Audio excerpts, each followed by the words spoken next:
honestly, like me personally, time inside the store is huge because it's a black hole for time for me. If you've ever gone grocery shopping with me, you know what I'm talking about. I've been using Instacart since June of 2020, so I feel like I have a pretty good grasp on like the pros and cons of the service. And despite wanting to cancel it several times just for budgeting reasons, because it can get a little expensive depending on how you tip and how often you're buying, I have to say, like, every single time I've went to cancel it, I do the math, and it's just, the convenience factor just far outweighs the need to go shopping myself without a car here in the city.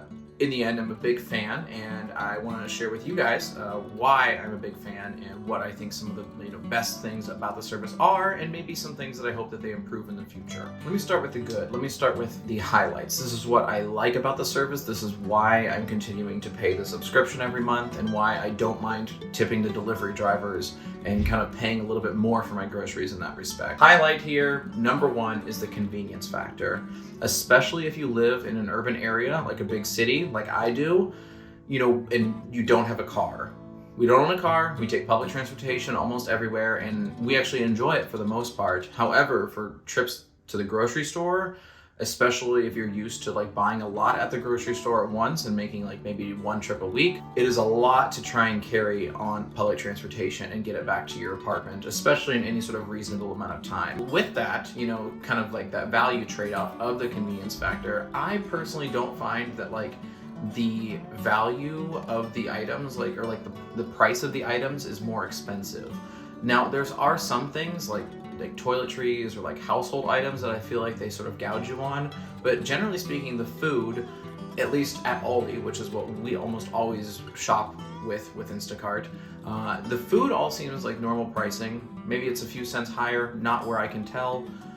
Whereas like some household items, they might kind of like try to make up some lost profit margins there or something. But overall, the value trade-off, the convenience, like Instacart's $10 a month. I find that we tip anywhere from $10 to $20 on an Instacart order, depending on how big the order is and how good the service is, of course.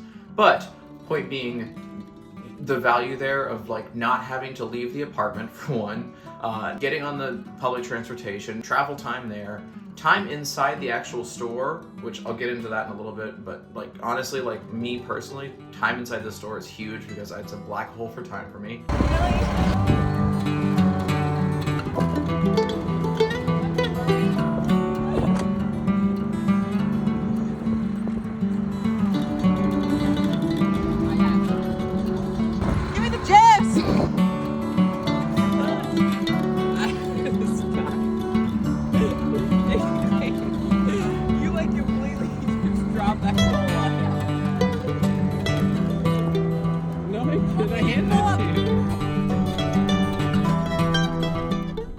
We got somebody already shopping there. They are incredibly efficient. They're in and out, whereas we would probably be in the store for an extra hour than we would even have to be. And then next thing you know, 4 or 5 hours has passed by the time you're done traveling and everything. I know that seems excessive, but like, if you've ever gone grocery shopping with me, you know what I'm talking about. The next highlight for me actually has to be the shoppers themselves. I touched on it, but they are incredibly efficient. Most of the time, the communication and the chat is really good with them. Like, they're very responsive. You can choose alternatives with them. You can have a conversation with them if they don't happen to have something in stock. There's also another highlight here is like the user interface of the app. The way it's set up, it's so seamless with the way that you're communicating with the shoppers. It gives you the options to like pre-select alternatives in case something is running low on stock, or you just want to make sure that like in case you don't get to your phone in time, like they have an alternative set up in the system. I always recommend having your phone on you during the shopping trip, even if it's just like at the side while you're working, but it's still good to have, because sometimes they don't have the alternative, they don't have what you originally picked, they don't have the alternative that you picked, and they need to hear from you. So it's some little side note there to keep in mind, but they are always so good at choosing alternatives on their own. I have never had an issue with a shopper personally, and also in terms of picking produce and stuff, which I know a lot of people mention as like a thing they're hesitant about. I've never had an issue. Worst case scenario, like sometimes the produce is a little like not close to being ripe at all, and I have to wait like several days to use it, but that's still few and far in between cases. Generally speaking, the shoppers are incredibly friendly. good at communication, great like service-oriented people, and they're also really efficient shoppers who just know what they're doing, which is awesome. This one's sort of a smaller one too. One thing I really like is the recipes. Now, you're not gonna find like gold standard recipes here, like Gordon Ramsay level stuff, but like there's just a few little things in there here and there that are really interesting, things that I've tried that are actually really, really good that I don't know if I would have discovered otherwise. And the really cool part about it is when you're in the recipe, it automatically has all of the ingredients listed and labeled there so that you can just one click add all of those things to your cart. Now, you have to be a little cautious because it doesn't happen as much anymore, but it used to be like if the recipe called for like limes, right? The search engine or something would automatically just throw in like some random thing that was limes, like lime candy or something. I don't know, it was like crazy.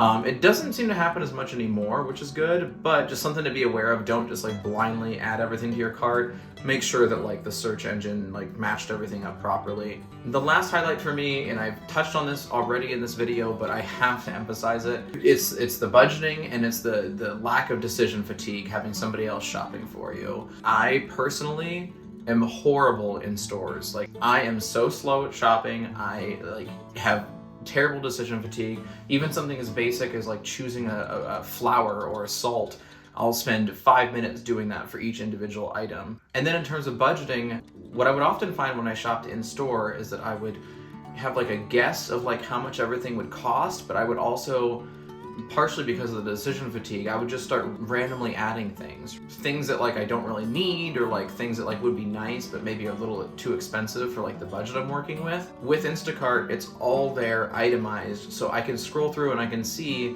oh, maybe I don't need that $15 like rack of rib, but maybe I can opt for like ground beef instead because I only have $100 to spend this month and we have a lot of stuff to get. $100 a month, that would be insane. I meant $100 a week. But anyways, overall, like for me personally as a shopper, having everything laid out on the screen for me in a very clear and concise way of like how much I'm spending, knowing personally how much I have to spend is priceless. And honestly, I would guess that like shopping on Instacart versus shopping in store, I almost guarantee that I was spending more in store on things that I don't need versus spending on Instacart, using the system, seeing what I'm actually spending money on food, and then of course tip. I guarantee I was still spending more in store versus like tip and service fee and everything with Instacart. So highly recommend it for anybody like me who has a little bit of trouble with decision fatigue in store or just always takes longer than they have to. Instacart has been so wonderful. Okay, now I want to dive in. This is going to be fairly brief because there aren't a lot, but I do want to talk about the dislikes that I have with the service.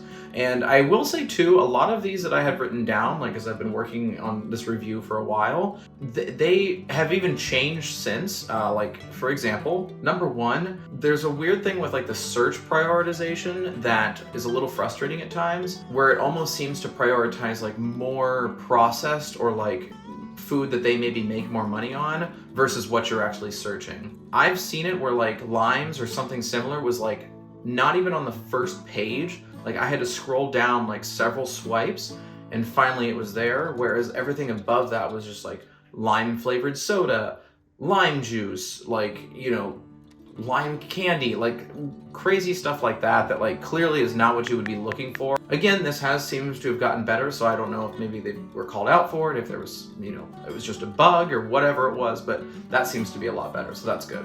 Also, this is kind of not really a thing because like it's the same as if you were shopping in store, but like the stock reliability, you know, Instacart's system does a fairly good job of keeping up with at least Aldi's system. Again, when it's just the one that we almost always use. But occasionally it'll say that, you know, like, you know, it won't indicate that there's a low stock and it's maybe something like critical that like I'm literally like making this run for and they're out of stock of it and there's not any alternatives. And it's just a bummer in those cases. Again, it's no different than just you personally going to the store for nothing and finding out that like, oh, they don't have it. So in that case, you can just leave and walk out and not spend any money. Whereas in these cases, I think the difference for me is like I've already spent all of this other extra time and money ordering and like having other things like that they are now purchasing for us. despite the fact that really I only needed them to bring like this main thing and everything else was just kind of extra. So that's a bit of a bummer. These last two dislikes kind of revolve around the user interface. One is the chat reliability. The shoppers themselves, like I said, have always been great, but the chat itself it seems a little buggy at times. Like there's a little refresh icon that you have to hit, because what I'll often find is like if they message me, I'll hear the notification on my iPad, even though I have the chat open, and the chat does not update unless I hit refresh. A little annoying. I wish it was more like Messenger or iMessage or even a text message where it's just instantaneous and you don't have to refresh anything. Moving from there, there's something, I couldn't even find it for this video because the user interface either is that bad or they're trying to hide this feature or, kind of like phasing it out for whatever reason.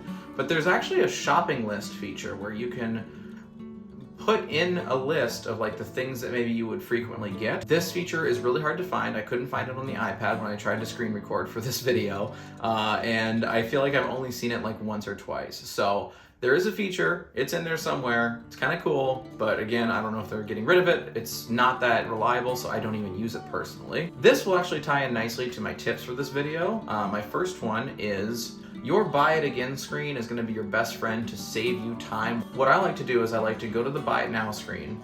I like to sort by most frequently purchased, and there it just gives all of your most frequent purchases from top to bottom, how often you bought them, and then you can just re-add them to your cart. This works very similar to the shopping list that I was referring to if you buy a lot of the same stuff over and over, but it's super convenient and I find myself using that literally every time I shop. My next tip is if you do have something that you really need and you do a search for it and you don't see it right away, similar to what I was saying earlier about like how sometimes you have to dig a little bit, always make sure to do that. Just even dig to the very, very bottom of the search results if you have to. Two reasons for that. One, it ensures that like if they have it, it is probably going to be there somewhere in the search and you will be able to find it. But two, at the very bottom, and this is my next tip, if they don't have something on like the Instacart app, there are times whenever they do have it in store. So you'll see a thing for add special request. Don't be afraid to put those in. No reason not to. It takes like 2 seconds to fill out, super easy. I've had plenty of things that I've like been looking for that although the Instacart app did not have them listed, they were actually at the store. My last tip is for you to just do the math on your own. You know, if you are a little unsure of whether or not like Instacart is worth it for you, give it a try and see, like the pricing of everything, if they are really kind of charging way extra on the app versus in store, depending on what store you use.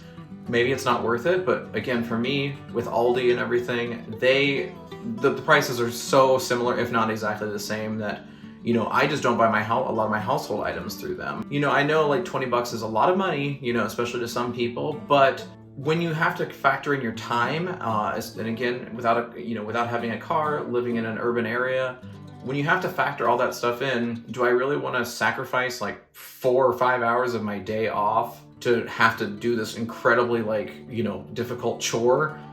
Or would I rather just kind of, pay that monthly service fee and, have, maybe somebody deliver it to me for a bit of a tip? For me, the answer is pretty obvious. Everybody has to do their math on their own and figure it out.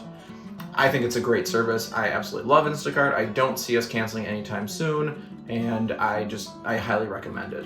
Hey y'all, so since recording all of that, I actually have had the experience to order from another grocery store, trying to just order for pickup.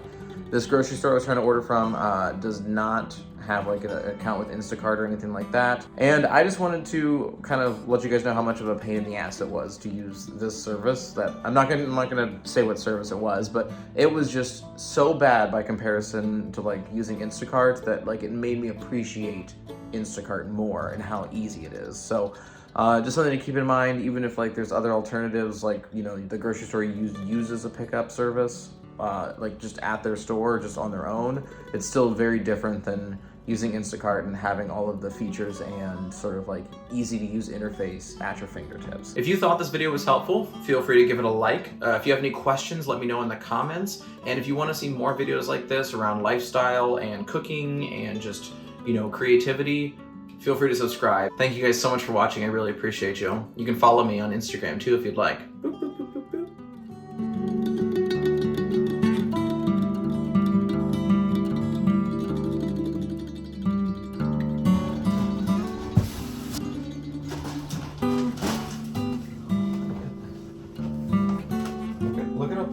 pack this is. Looks like it's ready for a retail display.